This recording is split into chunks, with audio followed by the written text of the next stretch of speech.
I blew out my knee jazzercising, so I don't want a guy that's too active. Judas Priest, man.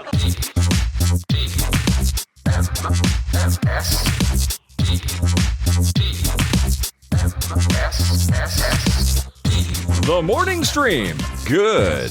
Real good.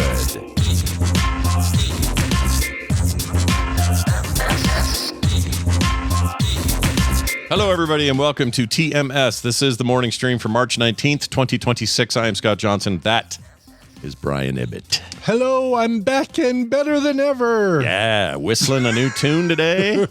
Oh, through both ends I am, yes. Yeah. I'm whistling in harmony today. Sure. In stereo, you might say. That's right, exactly. Would they be, let's wait, that's left and right. What's up and down? I don't know what that would be. Yeah, you turn your head and it's stereo. Oh, okay, it's still stereo. Works fine. Right. It's like your car's tipped over and you're just hearing the radio that way. Exactly. Yes. Brian is fresh off a trip to the endoscopy unit and got a colonoscopy yesterday, like you all should be doing at a certain age. Yes, you should be doing it at a regular basis. Let your doctor tell you how frequent.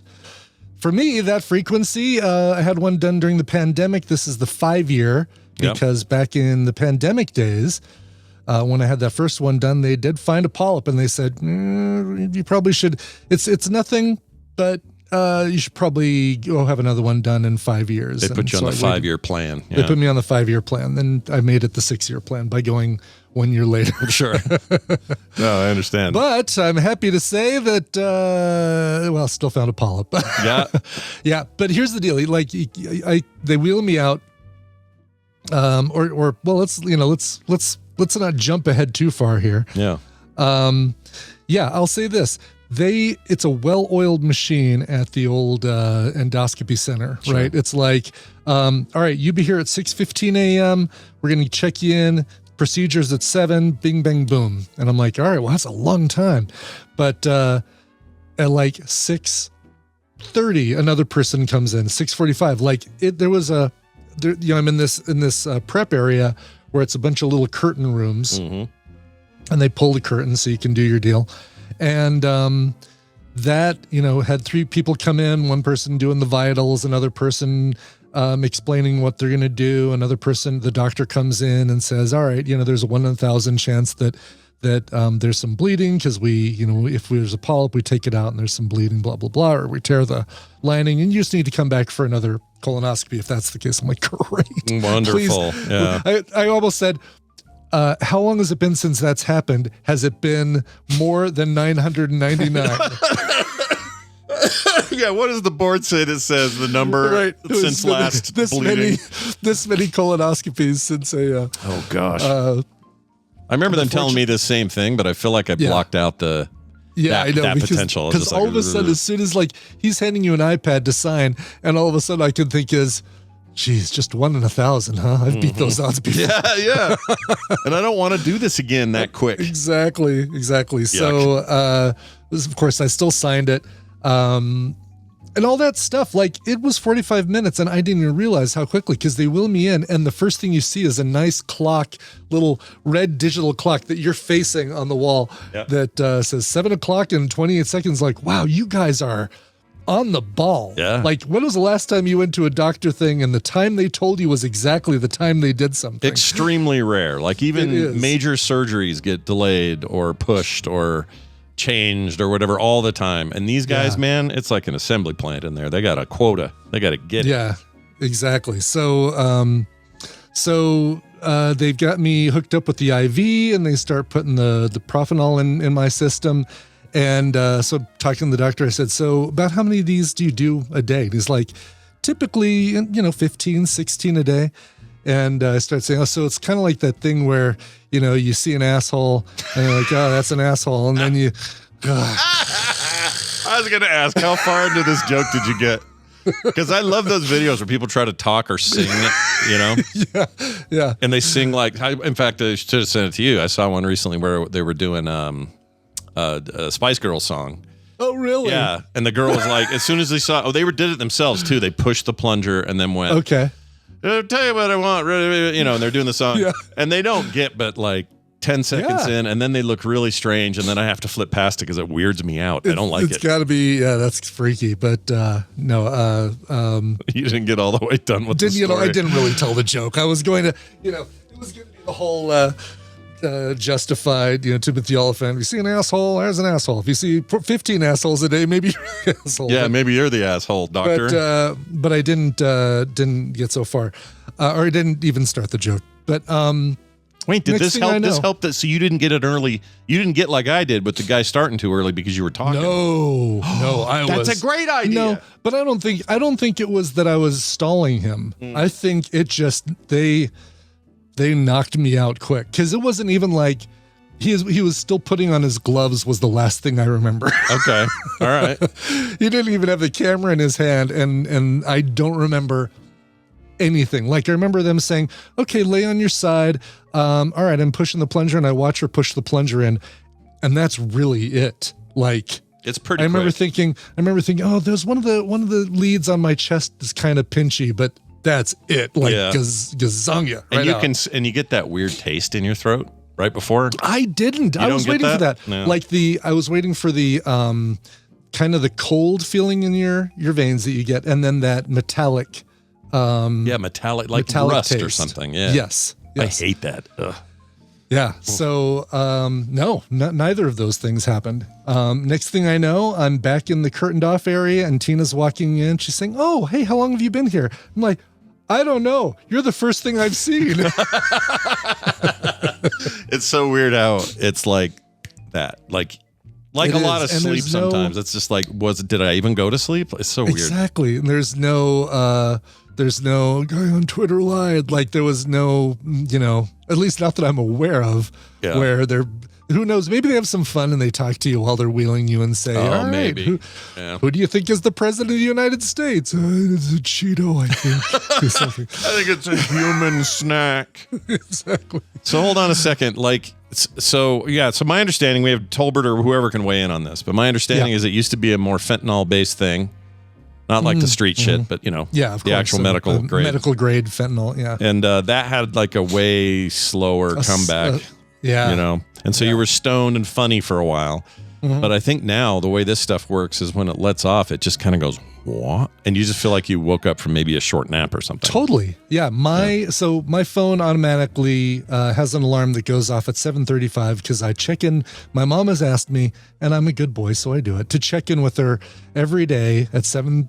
It was 7:30, but I was getting out of Orange Theory at 7:30, and so I changed it at 7:35, and I haven't changed it back in the year that I haven't been going to Orange Theory. But so I left it at 7:35. But it's check on her because she lives alone. If she falls and she doesn't respond, then at least she's not laying there for a day. Yeah, no, good she's point. Laying there for half a day. Yeah, we don't want her to be like that lady in the commercials saying, "I've fallen and I can't get up." I've fallen. Yeah, that lady. Yeah. So my alarm went off, like basically I was awake and putting clothes on when my alarm went off at 7:35. So 35 minutes from, "Hey Doc, how many of these do you do a day?" to, "All right, done with the whole thing, putting clothes on." Yeah. And it made it a lot easier to fight, eat and go and get out to the car. They still made sure that I got in a wheelchair. They had to wheel me out to the car. It's like, fine, I'll do this. Yeah, I'll do that. That's always a nice little ride. Plus, and they won't let you drive. But I'll be honest. When I got out to the car, I felt like I could drive. Like I didn't feel impaired. Whereas the one back in 2015, I was really impaired. It was jacked. It was F. Nope. Same. Like I felt, didn't feel woozy at all. I honestly, they said, "Just get some rest today." I said, "You know what? I will." And that's what I did. even though I easily, all right, I did come down and do about an hour's worth of freelance for somebody that had to have something that went out yesterday. But sure. It's not bad. But I spent the rest of the day on the couch watching almost the entirety of season 5 of Fargo. I finished it, but I had started before. So 5's great. Jeez, 5 is great. Yeah. I forgot about freaking Kids in the Hall, Dave Danish Graves. Dave Foley. Yeah, Danish Graves. Such a crazy character. Sounds like a serious donut. Oh my gosh. Yeah. It's one of the great things about that show is the weird casting for side characters they do. Yeah, totally. Oh, gotta go watch all that again. And that dude, a man comes to another man and tells him to get a woman. He's Does right not up tell there, him dude. that he's a tiger. I'd put him with some of the greatest like Coen Brothers invention characters of all time. I'd put him up there with Anton Sugar, yeah. for sure. Like he's up there with you figure this guy knows Anton Sugar. Yeah, they feel like they're cut from the same cheese. And isn't this the movie? This is the one where he's got the little receiver that's from No Country for Old Men, where he's trying to track him. Right, this is the season.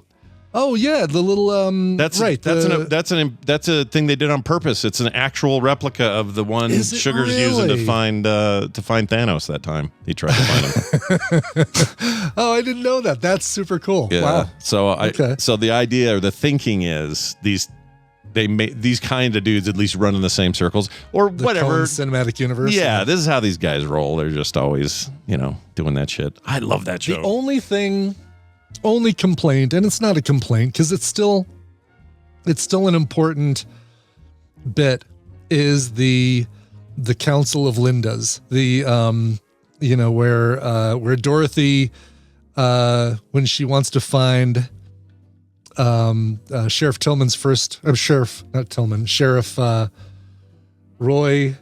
Oh, I just freaking watched it. Roy Tillman. Is it Tillman? Okay, it is Tillman. Tillman? I think you have it. Okay. Yeah. Goes to find Roy Tillman's first wife, Linda, and she finds like the compound with all the Lindas where she has to make a puppet show explaining how she got there. Oh, that is a weird excursion. Yeah, it is. When what it turns out, I won't spoil it for people who haven't seen it, but then what that whole thing turns out to be is like, okay, well, that was a side trip that maybe we didn't necessarily need to go on. But, I'll give you that. Yeah, but that's like I'd still call it an A+ season. It's like people when they don't like the Fly episode of Breaking Bad, sort of like that. Exactly. It's such a minor part of it, and I had his name in my head earlier, and I can't remember. It was but he was on The New Guy. Oh. I'm sorry, The New Girl. Plays the deputy guy. Yes, he is so freaking good too. Yeah. He's a broad range dude. He can do funny. He can do serious. He can freaking do bank commercials, which is what he's been doing lately. I can't think of his name. His name almost came to me. Something with a Morris, or no? Morris. Lamorne Morris. Is that it? Lamorne Morris? Lamorne Morris. Well, that sounds fun. I hope that's right. And that is it. Lamorne Morris. Okay, yeah. He's great. Yeah. What was his character on New Girl? I can't remember what they called him. He replaced the other guy. They named the cat the same thing. He was... I forgot about that. Yeah. Winston. Winston? That's it. It's Winston. Isn't it? Winston. Yes, Winston. Because there's Winston. There's the guy with the last name, first name. The weird one. Yes. Every time I see him, I yell the name. Schmidt. Oh, that's it. Schmidt. I was about to say shit, and then you said Schmidt, and I went, oh, no, wait. And then my brain wouldn't let the two live together for a minute. But yeah, anyway. Yeah, if you guys haven't seen the entirety of the Fargo series, do yourselves a favor, man. So good. And really, you can jump into any season and watch an incredible season of the show. God, just the stuff between Jason Schwartzman and Chris Rock in season 4 is so good. So good. Yeah. Speaking of Timothy Oliphant, way too short of a role, but an awesome little role.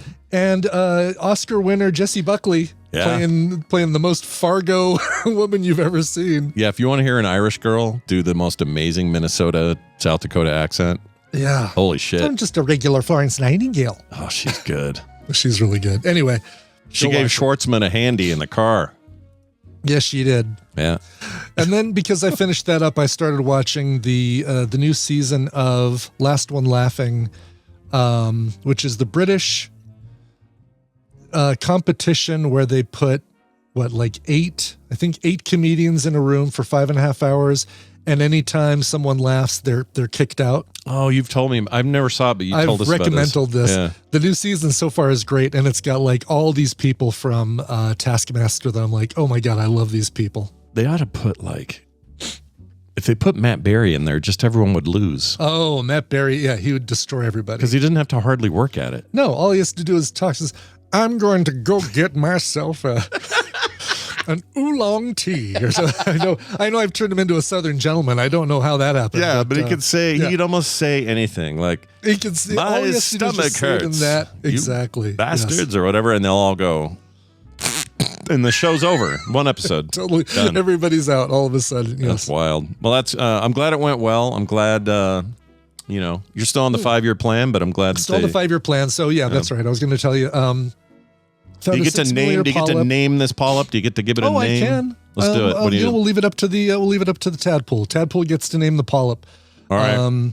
I like it. Along came Polyp is what it's called. It's, man, Polly the Polyp. That's gnarly. That's right. Paul. If we're gonna assign gender to it and it's a male, we'll call him Paul. Yeah, that's right. I like He's Jake Polyp. Oh man, I'm sorry that Polyp already exists, and it does. Yes, and he's already out there. I can't think of any better way to honor him than to name something they pulled out of my ass after him. But the doctor even said, "Yeah, it's nothing at all to be worried about." But because there was one, we're going to keep you on the 5-year plan. So. Yeah, I was bracing for it. I thought for sure they'd tell me that, just because I don't know. Seems like everybody gets a little something. Yeah. And I'm on the 10-year, but I don't know. It's still part of it makes me go, well, should I just voluntarily be on the 5-year? I don't want to. Nobody wants to go through that, man. Like colon cancer is the freaking worst thing in the world. It's the worst, yeah. And one day of starving yourself, just to be sure, is worth it. But yeah, every 5 years. If your doctor says you don't need to come in for 10 years, then I think you're safe not going in for 10 years. Yeah, I can't wait till I'm like, I don't know, 70. Yeah. I know, because and then you don't do it after cares? Certain. Yeah. Exactly. I think I've got, maybe 2 more in me. Yeah, so to speak. A couple more in you, and then after that, it's like there may be something going down now. I don't know. It doesn't matter because if they find it, what am I going to do? Right. Exactly. Yeah. Just let it slip by like a mortal coil. Who knows what the technology for colonoscopies might be in 5 years. Maybe they'll, That's true. They already got that weird robot capsule thing that'll go through you. Exactly. Yeah. I don't know if that's in wide use yet, but it's, something. Nanobots. Yeah. Something like that'll come up. Put some nanobots in me. AI-assisted butt plunging. That's right. Exactly. Well, we've got a big day ahead of you guys. We've got Wendy coming up later and a good topic for her. Yeah. And we've also got some news lined up, but we have to talk about who it's brought to us by. This news is brought to us by... Brought to you by Coverville. Yes, Coverville today, right after TMS. The music of Wilson Pickett. No, not Wilson Phillips. Wilson Pickett, who has passed away a while ago. Let's see, when did Wilson Pickett die? He died years ago, but 2006. But he would have been, as of yesterday, would have been 85. So it's a good time to celebrate the music. You know him probably from his cover of Land of a Thousand Dances, the na na na na na. Oh, that's him. Okay. The version of that song is probably his version. Same with Mustang Sally. In the Midnight Hour, who's, which has been covered a million times. Lots of covers of and by Wilson Pickett, including, what was the pulled one weird one that was like, oh my God, can't believe he covered that. Mama Told Me Not to Come by Randy Newman, written by Randy Newman, but Three Dog Night is the version that people know. I was going to say, that's one I know, but... Yeah. Wow. Anyway, so that'll be coming up right after TMS today at twitch.tv/Coverville. Very, very nice. Our first story today is about the Chinese national who was arrested over attempting to smuggle 2,000 queen ants into the country from Kenya. Yep. Apparently Kenya's got, ants to spare, meaning the bugs, not your relations, not as in and uncles. Yeah, and uncles. These are ants and other bugs, I guess. Yeah. Chinese national has been arrested in Kenya, main airport there, accused of attempting to smuggle in these 2,000 queen garden ants out of the country. Wow. Zhang Kuan, I think is how you say it, was intercepted during a security check at Jomo Kenyatta, International Airport, or JKIA. That sounds like Just Kidding AI. But anyway. JK. JK. I guess it'd be JKia. JKia. Oh, I love their hot dogs. Anyway, in the capital of Nairobi, after authorities discovered a large consignment, they call it, of live ants in his luggage bound for China. He has yet to respond to the accusation, but investigators say in court he was linked to a ant trafficking network. Yeah, that exists, an ant trafficking network. Ant trafficking network. Do they have is there a subreddit? Oh, man. I'd read that subreddit. Totally. I have a vial full of 13 black ants. Who wants it? Yeah, you got to the top bidder. Let's go. Start the bidding. The ants are protected by international biodiversity treaties, and their trade is highly regulated. Last year, Kenya's Wildlife Service, or the KWS, warned of a growing demand for garden ants, scientifically known as Messer-cephalotus. Or cephalotes? Cephalotus? Could be cephalotes. Yeah, I don't know. Sounds like a Dr. Seuss character. The cephalotes. Floats. Speaking of which. I know, we were just talking about Fargo. And speaking of another all-time villain, man. That guy. Yes. Oh, my God. So good. Varga. Yeah. I can't even watch Harry Potter now after that. Anyway, this is all in Europe and Asia where collectors keep them as pets. So this isn't even like I don't know. And I'm going to guess that the ants that we're familiar with, that we see all the time here, in the Mountain West, are nothing compared to the ants that they're talking about from Kenya that are probably like as big as your thumb, right? Like those big fat ants. Yeah, it's like going to Mississippi and finding out what a real roach looks like. That's right. The ants that Scott Lang used to ride. There you go. or Pim. Oh, these are bastards. Let me show you a picture. Oh, really? Okay, there we go. I do not like this. Oh, good Lord. All right, hold on. Okay, wait. I'm excited. It's really nasty. I'm excited to see your ant. Oh, yeah. Now, how big these are? I need to see some that comparison. That just looks like a typical ant. Yeah, hold on. I just don't like ants up close. Ugh. Yeah. Freakish. I can't find anything where it's like, because if you're going to have an ant as a pet, it's got to be bigger than normal, right?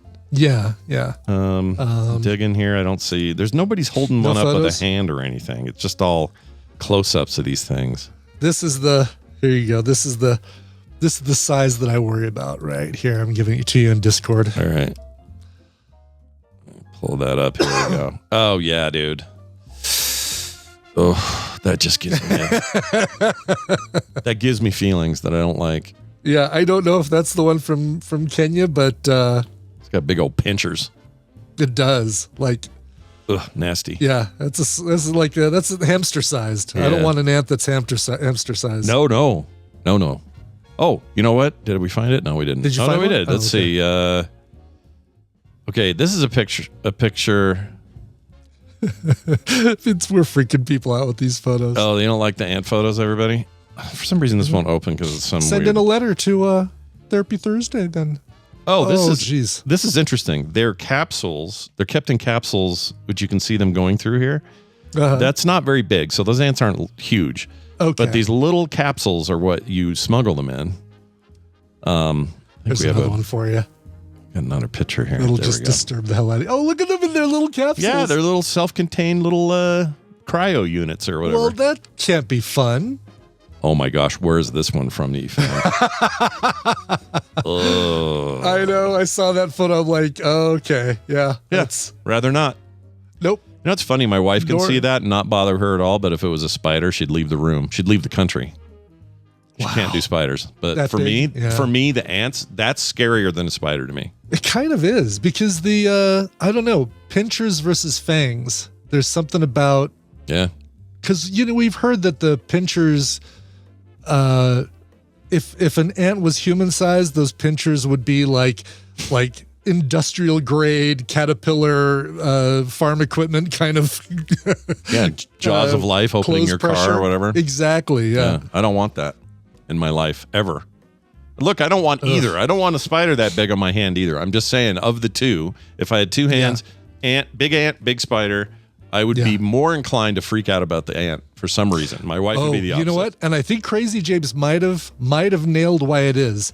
You see a spider, it's just one spider. You see an ant, there's 10,000 other ants you're not seeing. Oh, that's true. I think that's what makes ants worse. That's, you know what? Good point. Although sometimes the spider's got a big sack, and if you break that, all the babies will come out, and that's freaky in its own way. But God. But yeah, if it's not a pregnant spider, I'll take the spider. Yeah, there was a story that I think Dan Klass told on the Bitterest Pill in California, where he's out in his driveway. It's nighttime, California nighttime, nice and summertime weather, and he sees a spider coming up the driveway, and he's like, nope, none of this. And so he goes and he gets a shovel, like a flat edge shovel, and whacks it. And it was a mother spider carrying all these babies on her back, on her abdomen, and they're all like running around the driveway. Horrifying. I can't think, like, that's that's all terrible. I think about now when I see a spider outside. Yeah. And now you've killed you've given them all a reason to seek revenge against the humans. Exactly. Those kids are going to avenge their mother. Exactly. Nasty. Get him! He killed Mom! He can't get all of us! That's so true. Yeah. Another story for you here. Okay. People are churning butter on their runs. Like when they go running. I heard churning butter and runs, but it wasn't the sentence that I was expecting. Okay. It reads a little weird. I agree with you. It says, we're sorry to be the ones to tell you this, says this headline. You may be asking yourself why. Libby Cope, an Oregon-based outdoor and running content creator, so she's like an influencer that runs, says in her viral TikTok video that more than 2.3 million views that jump-started the trend. The real question is, why not, she added, while pouring a carton of heavy cream into a Ziploc bag and sprinkling a little sea salt in there. And the article goes on to say, and that, dear reader, may be in fact the entire crux of the butter run. Because who amongst us who take part in the sport of running hasn't at some point wondered, what exactly is the point of this? Sure, maybe we're getting some PBs and Strava likes and making sizable dents in our audiobooks. But at the end of the day, aren't we all just running nowhere? Wow, CBC. I expected better from the CBC. I know. What's going on in Canada?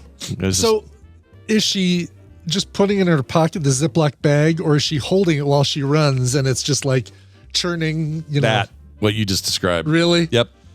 And so you get the little bag, you put it on your thing, and then as you run, it sloshes and basically is like churning butter. How much does she have to run to like turn a Ziploc bag full of heavy cream into? Oh, they don't. Did they get into that? Let's see. Doesn't it? Somebody made ice cream. Shut up, dude. That's stupid. Oh, really? Interesting. Yeah. Huh. This article's the way it's written sucks. Yeah, it really does. So they don't really give me good details on like. The Wraith 86 says Brian will be churning butter on his bike run too. I will, but not the kind you want. Nope. No sea salt in that. No chode butter for you. That's right. Anyway, that's a weird thing. I don't know. I mean, mostly they're doing it for the clicks. I mean, let's be honest. Of course they are, yeah. But still, like, there's no practicality to this. And what are you going to do? Show up at home? Hey, kids, get the bread out. Mom's got a fresh batch of running butter. Exactly. That's nice and warm from being outside for last hour. Gross. That's actually disgusting. It is, yeah. All right. Well, on that note of all notes. Let us notes. We're going to take a detour, and we're going to learn how to help each other right here on Therapy Thursday. Something wrong, Batman? Has anybody seen Wendy? Well, I don't know. Have we seen her? Yes, we have. She's right here. Hi, Wendy. How are you? Hi. I'm well. How the heck? You're so calm, man. I was going to say, did you know that that's an answer like, oh, I didn't know I did Therapy Thursday today? Oh, hey.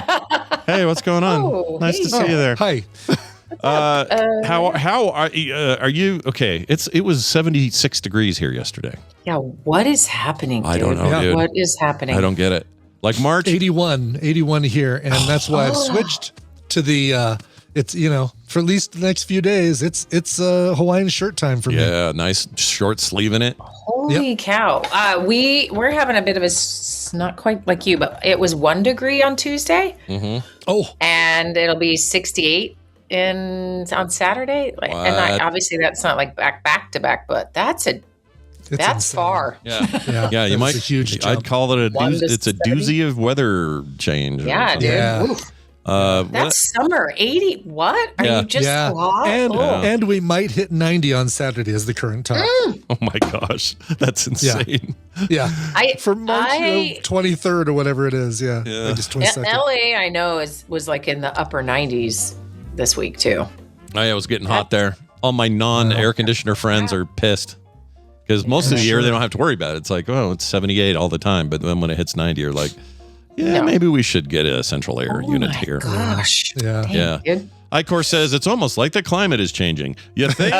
Weird. Weird. 104 in Phoenix today, so at least we're not there. Can I share something cool about climate change? Of course, do it. Because no one ever gets good news. I have an informant on the inside of the UN who likes to make my days better by giving me like cool things that are happening. And fascinating, the like people-led initiatives in Pakistan have essentially like almost eliminated their reliance on oil. They do so much solar energy because they were so sick of their grid going out and so sick of it not working. Mm-hmm. And so they're pretty much like almost energy independent. Think about that. That's crazy. Wow. That'd be That's awesome. Amazing. Yeah. Right? So how translatable is it to other markets? It's any place that has the sun. Yeah. Who has the sun? This will work for you. Yeah. I know you guys now have 80 degrees in March. You might want to be getting your sun out. Yeah. You remember when we were kids, the stereotype of this is the month you would fly your kites in? Mm-hmm. That seemed like that was still a thing for a long time. And now I don't think that's a thing anymore. It was like 10 minutes of spring. Yeah. I don't like it. Yeah. I don't like it. No, I don't. Well, anyway, let's get to it today. Wendy is, of course, a actual mental health professional. She comes here on Thursdays and slums it with us to help you and everyone around you with your problems. That's a bold statement. Maybe I should track that back a little bit. But anyway, we're going to get right to it. Every problem you have. That's right. Today's email comes to us from someone we're going to call Awake at 3 a.m. Which sounds like Brian sometimes, right? You're up at a weird hour. Frequently, 4:30 usually, yeah. So I'm excited to learn. Like more on about purpose, this one. Brian, or not? No. On purpose? Oh gosh, no. Okay. No, Brian might be in the blast here today. I'm going to be in the blast. I'm going to be excitedly listening to what you have to say here. Excellent. Yeah. Here's how it starts. Hey, Scooch, Wendy, and B. Just the letter B. It's fine. I'll take it. It says after another night of staring at the ceiling at 3 o'clock in the morning, I figured it was time to write in. I've always been a decent sleeper, but over the past year, something shifted. Falling asleep isn't the problem. It's waking up in the middle of the night with my brain fully activated. Every worry, to-do, and worst-case scenario suddenly feels urgent and unsolvable in the dark. The next day, I'm more irritable, anxious, and less patient. Small things feel overwhelming. I can't concentrate, and I'm just dragging myself through life instead of actually living it. I've tried the usual fixes, limiting screens, cutting caffeine, meditation apps, with very mixed results. And I've noticed the obvious trap. The worse I sleep, the more I worry about not sleeping. Oh man, this I can relate to because I do this all the time. Yeah. Hate it. Yeah. What's really getting to me is that this isn't just about being tired. Every time my sleep falls apart, my mental health goes with it. I feel more reactive, more emotional, and honestly less like myself. I can't be the only one. What I'd love to understand is why sleep disruption hits us so hard mentally and what actually works when your brain won't shut off at 3 o'clock in the morning. Thanks for everything you do. Awake at 3 a.m. I like to think he wrote this at 3 a.m. from his bed as well. It sounds like you did, yeah. Like the first part of it sure sounds like you did. Yeah. Well, one way or the other, we're going to try to help you out here, Wendy. How do you want to go on this? Yeah. So if we're assuming it's a dude, then I would have actually different answers. I don't know why. I don't know why I gendered this. Oh, this is interesting. The fact that it would be different answers depending on. It would. Yeah. Okay. I think it's because this person wrote Scooch, and you're like. This sounds That's like either a Midwest mom, Scooch, or a dude. Over. Okay, all right. One of the two. Anyway, okay, because the answer is going to be a little different, and unfortunately, they didn't give their age. That also is what's going to matter. Sure. Okay, so let's just start with the very last paragraph. I can't be the only one. Yeah, true. You are definitely not the only one. Mm-hmm. And we're going to make sure we have a general sense of why sleep disruption hits us mentally so hard. and then what actually works to shut your brain off. Okay, we're going to make sure we cover those two things. But I like that this person's already like, I've tried some things, limited screens, cut caffeine, meditation apps. And the meditation app, let me just say, there's some science to back up. We've got a couple ways to treat chronic insomnia, or what this is called. This has an acronym. It's WASO, which is wake after sleep onset. Very exciting. Oh, wow. And that means you can fall asleep. Because there's different forms of insomnia. Insomnia is essentially not being able to sleep. Somnia means you could sleep. Insomnia means you can't. Oh, I never heard anyone use it, though. It'd be funny to hear somebody go, I have pretty good somnia. Yeah, they don't. That's not actually the real word. But that's it's like flammable versus inflammable. Yeah. Right. Exactly. And so the being able to fall asleep initially to initiate sleep, a lot of people will struggle with that. That's a certain kind of insomnia. And then you have this waking too early, sometime in the night, I think feels like the most common one. I'm not sure stats wise if it is, and that has to do with what the emailer actually was referring to a little bit, like stress and various things. And, certain things we do in the day, like caffeine intake or other things will add to this effect of waking up at 3 a.m. Yeah. And really what most of us are finding trouble with is falling back asleep. So say we wake up, we've just kind of come to the top of our biorhythms are usually an hour and a half, and we go through the whole, REM cycle and out. And when we come back out, we're kind of at a lighter, it's like a wakeful stage almost, right? Mm-hmm. But then we cycle back down. If we have a full night's good rest sleep, we are doing that cycle, but we're never coming out of it to full consciousness. But 3 a.m. seems like a classic time where you're at the top of that cycle and then you wake up. Yeah. And that's usually because there's some stress going on. There's other factors that have played a role. And then here's the gender difference.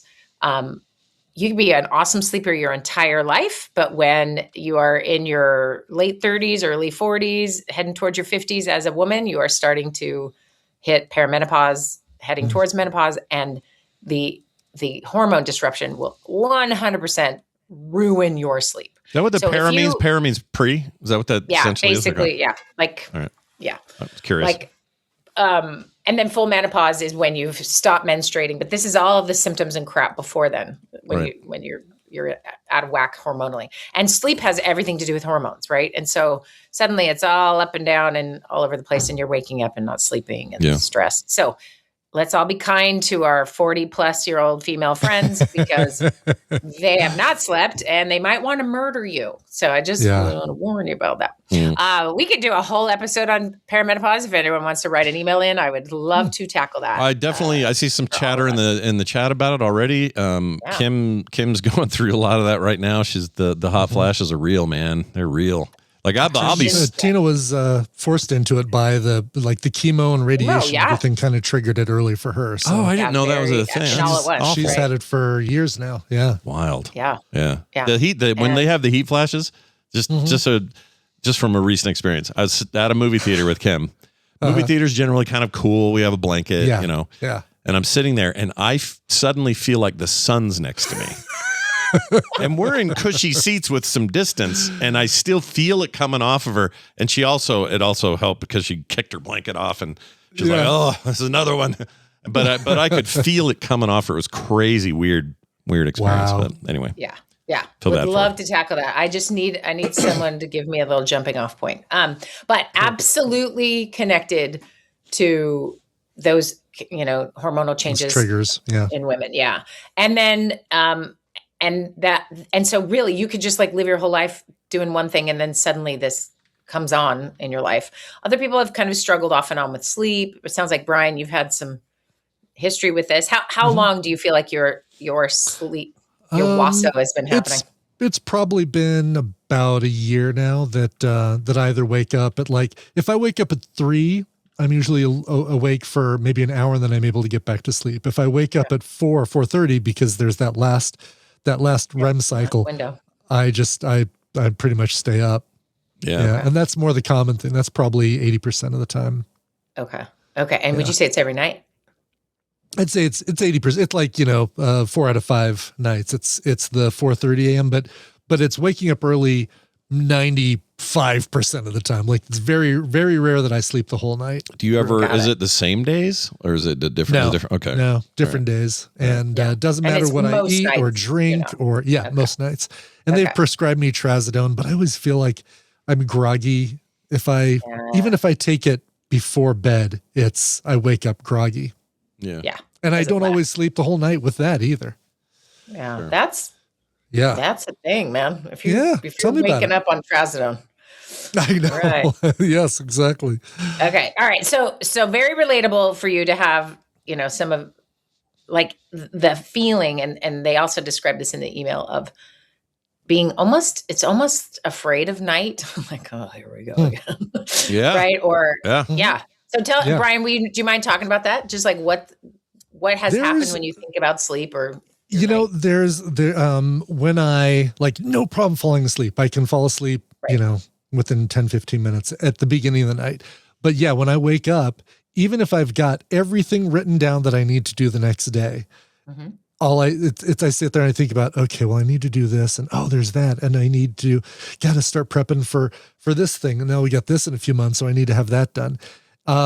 Even though all that stuff is perfectly documented on my to-do list, I can't not think about that. And I've tried meditation. Meditation kind of works. It's more that I listen to a meditation thing and it just distracts me from thinking about that stuff. And so that helps me fall asleep, but that's even hit and miss.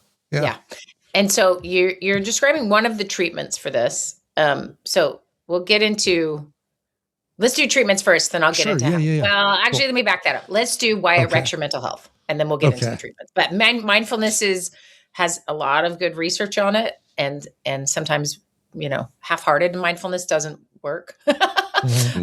Sometimes it does for some people, right? So we'll get into that in a second. But let's just first talk about this idea of why it wrecks us so much. So we are looking at just one night of sleep deprivation, being up all night, right? Will have our reflexes and our general functioning at about double the blood alcohol level of most states for driving. So 0.5. All right. Wow. Okay. So, and this is what's wild when you think of like the medical industry of, training doctors, like hazing them. So basically they're all operating drunk is what we're saying. Good thing I don't Uber anything. Yeah, exactly. So we really do not do well, and everyone's going to vary a little bit. Recently, I was looking at some stats about like super high performing, the best athletes in the world, what their sleep schedules are. And it's wild. Like Usain Bolt, fastest man probably ever to run a 10-meter race, whatever. He sleeps, I think, 12 hours a day, some significant amount of time. And one of his gold-winning, like world record-breaking situations, he was just getting up from a nap. And then he went and ran it. LeBron James, he's like 10, 11 hours. Like people who are really like at the forefront of physical ability are sleeping like toddler lengths amount of time, like just a lot of sleep. And so we're going to vary based on what our needs are, there's some genetic components. My family is split right down the middle. 3 of us, they have Adam's gene and they don't need sleep very much. And then the other 3 are mine, or the other 2 are mine. And we could just sleep all day and all night if we wanted. We are sleepers. So some of it might just be that, right? So if you think about your parents or kind of, were there sleepwalkers in your family? You tend to have some genetic components with sleep. And if everyone can remember, like I remember as a teenager, I could sleep a ton. And that's partly developmental and hormonal, right? We have various stages of our lives where it's different. Now, think about old people, in their 80s, 90s. They're not sleeping 10 hours at night. They are waking up with the birds. They are. Yeah, or they're staying up really late. Tina's mom stays up until 1, 2 o'clock in the morning and texts Tina at 1 or 2 o'clock in the morning. I love people that do that sort of forget that everybody else is on a different schedule. Yeah, exactly. Yeah, they're like, what are you doing? You're like, oh, well, it's 10 a.m. and I'm calling you and you're like asleep. Yeah. So your rhythms get they change with age and time and hormones. And there's a lot of factors happening here. So one thing I would recommend to anyone who is struggling with sleep issues, and especially this onset. So Brian, you said it's also been about a year? Yeah, it's been about a year. You didn't have this before? If I did, it was really occasionally. It was far less frequent than it is now. Okay. So, and similar to the emailer, that, if there's a change, like it used to be fine and suddenly it's not, might be worth doing a little investigating. Do we have anything going on with your thyroid or some other sort of functioning endocrine system situation where it's just impacting you, right? The other piece would be like, what's happened in the last year, Brian, that's difficult in life, globally or personally. I mean, that's been going on a lot longer than that. But I know, it's true. But yeah, no, there's probably some of that. Like I stopped going to. It's funny we brought up Orange Theory earlier today, but I stopped going to Orange Theory about a year ago, and so keeping the weight down and failing or succeeding at that. Or lack of succeeding is probably one of the factors that I think about, and could easily be even part of it too, right? The extra weight for some reason is making me fall asleep different. It has an impact on breathing, which is another thing I wanted to mention. People are walking around living their lives thinking, I just had 9 hours to sleep. Why am I exhausted? Or I got 7 hours of sleep. I'm exhausted. And so much when you sort of really look at it could be that you are having breathing events in the night. You've stopped breathing. The snoring means you're not getting, great oxygen. It could be and this is when you gain weight, you tend to have more fatty tissue pressing down on your larynx and some other things. So it can be caused just by weight. It can also be, doesn't matter your size or shape. You've got, you stop breathing, and this is part of the challenge. So I would recommend anyone who is finding themselves exhausted, even though they should theoretically have rested, to consider. They have sleep tests now that are just so much easier to do. You don't have to go lay in a lab all night and try to sleep there. They can have you send you home with a kit, and you can do it at home.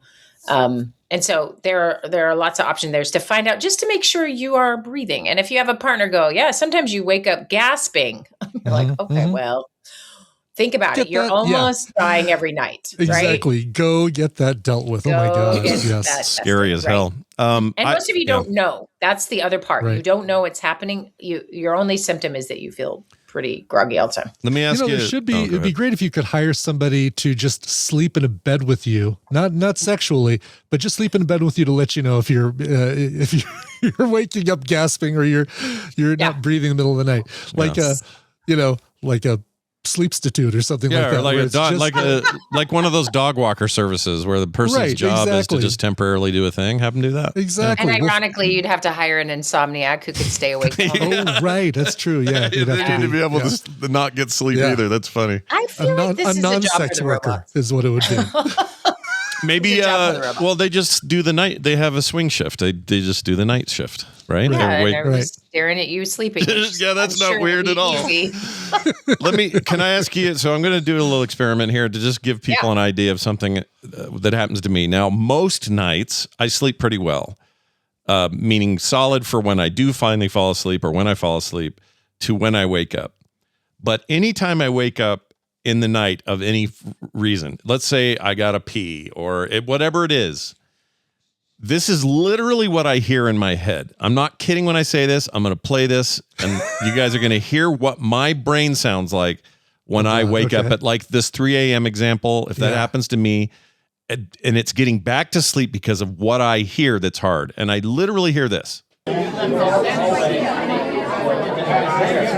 And I hear that for as long as I'm awake. And it's all Scott voices though, right? It's like a million voices, maybe 100 voices. Okay. But they're all talking nonsense all at the same time, like I'm in a crowded place.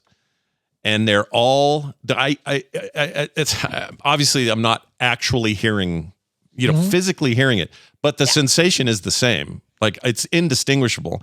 And I'll get up. I'm just frustrated with it now. I'll get up and go, freaking shut up, brain. And I'll go, pee, wash my hands, go back home, go back to bed, lay there for a minute, listen to that for the next 30 minutes, 45 minutes. And then finally, maybe I'll go back to sleep and that'll be okay. And then I'm okay when I get up in the morning. But real quick, it's so bad. Are you hearing individual voices, or is it really like you're hearing so many over? I'm hearing so many over all of them that I'm not actually able to make out anything anyone says. Wow. I hate it, dude. I hate it. Like it's just nonsense. Raise of hands. Has anyone had this before? I mean, maybe it's unique and I'm the only one. I don't know. I can tell you that this never was a thing until what we talked about last week when I hard cold turkeyed those stupid benzos back in the day. Oh, really? Yeah. So it may have something to do with it. I have one voice in my head when I wake up at 4:30, but it's just saying, all right, you need to do this. Oh, don't forget you got to do this. Oh, I would love that. See, my problem is it's just such nonsense and it's nobody and then so I'll go. You don't want my voice in your head at 4:30 in the morning, Scott. But it's like going, so imagine me laying there and you hear this and I'm going, okay. I just got to think of one thing. Okay. I got to think or whatever. Like I can't, it's that bad. Wow. And it's not every night. It's not all the time, but it's often enough where I dread that it might be happening that night. Okay. I got an idea. To try. Okay. So we talked last week or whenever it was about the subtle differences between a panic attack and a heart attack. Remember that? Yeah. And you guys know Viktor Frankl, the famous psychologist who was in the concentration camp guy, right? Yeah, that guy. Yeah. So one piece of his research that was pretty early on for this type of thing, and I love stuff like this because it's like reverse psychology, which is my favorite thing, is that he worked with panic attack patients and had them lean into the panic, meaning try to sweat as much as possible. You know, when it occurs, try to breathe crazy, try to make this the worst panic attack you've ever had. Mm-hmm. And what happens is essentially by attempting to make it something or try to like control it in the wrong direction. We're always trying to control it in the other direction, right? Which is make it stop. Mm-hmm. But this was to like lean into it and force it to be worse. They found that panic attacks would subside in 90 seconds. Typically takes longer than that. Usually with other techniques. Yeah.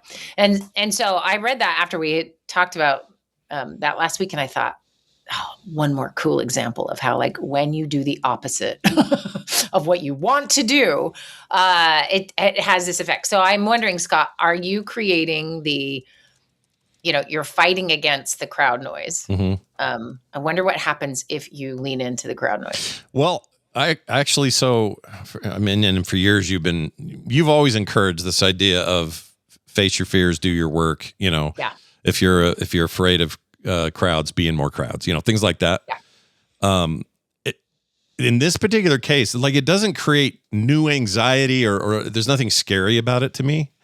It's just annoying. Because it's literally like everyone won't shut up so I can go to sleep. Yeah. And I've never really thought about how to lean into that. So what would that look like? Like, would it just be, all right, it's a party? Yeah, exactly.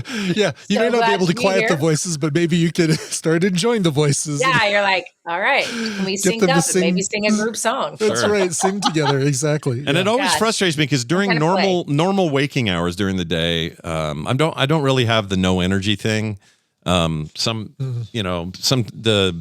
testosterone levels are so low that I now supplement for that. And so that's been way better since then. That was a huge part of it.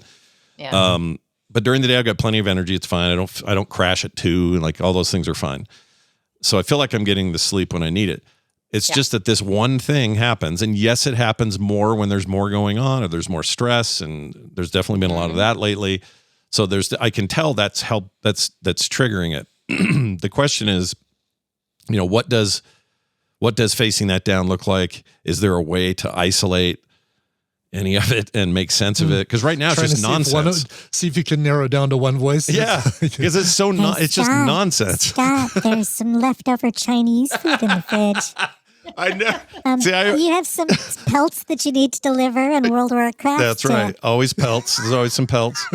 But like if I went to, even if I had a craving in the middle of the night, that would only make it worse because that's the other trigger I'm aware of. If I eat too late, this happens. Oh, totally ruins you. Yeah. So I don't know. I just don't know how to lean into it. At this age, none of us should be eating after 7 p.m. Right. Like we are no longer operating as normal machines. We are broken machines that need Tums. See, maybe and maybe that's the problem is that I do.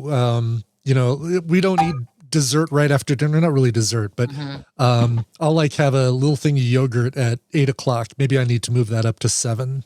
Yes.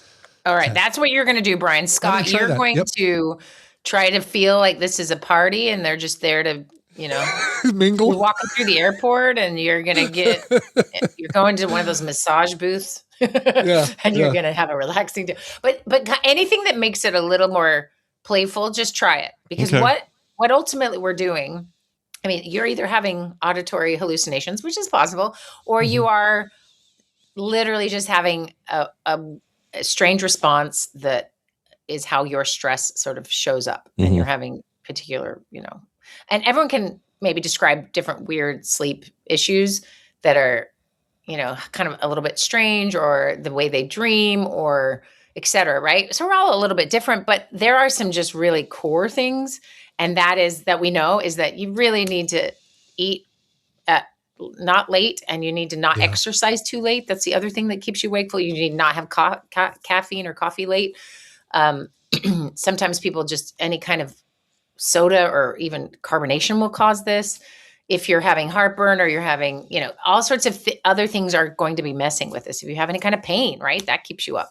So to get your sleep hygiene in order, there's lots of great lists. We could, start following them. I think, Brian, let's try for you. We're going to bump your yogurt up to 7. Moving it up. Yep. Moving it to 7. Scott, you're going to play with the noises, just like when you were a kid. Remember, you had a nightmare and you make it into something lovely. Kind of see what happens there. It's good you're not having... See if you can move all of those people to the bridge of the Enterprise. So you've got, in addition to the talking kind of gets drowned out by the... the engine noise. Yeah. 100%. So here's the thing. Our brains are crazy and they need a lot of rest. They take up so much energy. That's it. Unfortunately, it's probably going to be more like the cargo hold when it was full of Irish people. Yeah. Oh, that terrible episode. It's so bad. This actually helps. Okay. When I can't sleep, this sound actually helps me. I'll put it on. 100%. You could you could automatically do that one night. If you have all the noise, just imagine it's the Enterprise, make the bass sound behind it. People fall asleep in those settings because there is always the hum. It turns into a hum, right? So that's all. You're just helping it transfer into a hum that you're going to sleep to. But I do want to say for other folks, the reason we feel so off when we don't get enough sleep is because what happens while we're sleeping to our brains? It's like they're taking a crucial bath, a nice chemical regenerating bath. And we are not okay if we do not sleep, right? And humans can last a long time with chronically bad sleep, but not optimally. And we die younger. Like there are effects on our hearts, on our health that have absolute long-term problems, especially if we stop breathing. So please get checked for apnea if you are wondering if that is you. But there's a couple other things I just want to throw in with this middle of the night waking is the gold standard treatment is cognitive behavioral therapy for insomnia. It's called CBTI. And we've got lots of randomized controlled trials where they have worked on this and can help people improve their sleep and the timing and all sorts of things by getting you, there's a whole strategy to it. So something you could look into if you're interested. Medication is when I always... did the CBTI thing, like so many things came up for that. So, wow. Yeah. Cool. So medication tends to not be our best option, but that's the American way. And partly because it just keeps things, it's sort of like, well, I drink alcohol, so that helps me sleep. And we absolutely know that does not give you good sleep or, and it adds up and is a problem. And most people can get that. Medication can do a lot to just sort of, we need to get you sleeping. And there's value to that. But to really treat it at its source, CBTI is our best bet. Mindfulness, we have a lot of good studies on that as well for sleep quality and, basically getting that brain arousal, the cognitive arousal, the racing thoughts. It helps with that. You're actually training your brain in the day. So at night, it doesn't do the racing. And so it can be really, really helpful because your brain just won't disengage in the night as easily. But when you are practicing having it disengage, it can do a much better job. So that's powerful. Bobby says partner-assisted CBTI has the best results for insomnia. Would you agree with that? There we go. You got to work with your partner. 100%. Yeah. Yeah. And also and this is where like the puzzle pieces, right? If you're waking up gasping for air and your partner can't stand you anymore because you're snoring, there's a lot of factors that going on, right? But sleep hygiene, if anyone's just like, I'd like to improve this a little bit, just look up sleep hygiene steps. And, maybe your bedroom is too hot. Maybe your pillow sucks, I saw a funny meme where I was like, man, do I relate? It's like you spend your 20s and 30s trying to make money and then your 40s and 50s trying to buy the perfect pillow. Yeah. Yeah. Because your neck hurts and, all this stupid stuff. I hate that that's a true thing, by the way. Hate it. Yeah. Like once in a while, I'll be like, oh, look what I bought. A freaking thing for my feet. Like, what am I, 100? Oh.